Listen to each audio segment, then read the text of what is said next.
ৰাইজৰ যিবিলাক আশা আকাংক্ষা এখন পূৰণ কৰিবৰ কাৰণে নিশ্চিতভাৱে এই বাজেটটো আমাৰ কাৰণে এটা ফলপ্ৰদ হ'ব।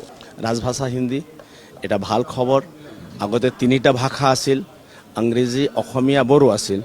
ইন এডিশ্যন অফ 3 লেংগুৱেজেছ হিন্দীও কালিৰ পৰা আমাৰ বিধানসভা মজিয়াত ক'ব পাৰিব মানুহ।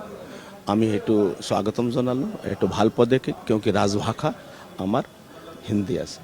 ৰাইজৰ যিবিলাক আশা আকাংক্ষা এখন পূৰণ কৰিবৰ কাৰণে নিশ্চিতভাৱে এই বাজেটটো আমাৰ কাৰণে এটা ফলপ্ৰদ হ'ব। ৰাজভাষা হিন্দী এটা ভাল খবৰ। আগতে তিনিটা ভাষা আছিল, ইংৰাজী, অসমীয়া, বড়ো আছিল। ইন এডিশ্যন অফ 3 লেংগুৱেজেছ হিন্দীও কালিৰ পৰা আমাৰ বিধানসভা মজিয়াত ক'ব পাৰিব মানুহ। আমি সেইটো স্বাগতম জনালোঁ। এইটো ভাল পদক্ষেপ, কিয়কি ৰাজভাষা আমাৰ হিন্দী আছে। ৰাইজৰ যিবিলাক আশা আকাংক্ষা এখন পূৰণ কৰিবৰ কাৰণে নিশ্চিতভাৱে এই বাজেটটো আমাৰ কাৰণে এটা ফলপ্ৰদ হ'ব। ৰাজভাষা হিন্দী এটা ভাল খবৰ। আগতে তিনিটা ভাষা আছিল, ইংৰাজী, অসমীয়া, বড়ো আছিল। ইন এডিশ্যন অফ 3 লেংগুৱেজেছ হিন্দীও কালিৰ পৰা আমাৰ বিধানসভা মজিয়াত ক'ব পাৰিব মানুহ। আমি সেইটো স্বাগতম জনালোঁ। এইটো ভাল পদক্ষেপ, কিয়কি ৰাজভাষা আমাৰ হিন্দী আছে।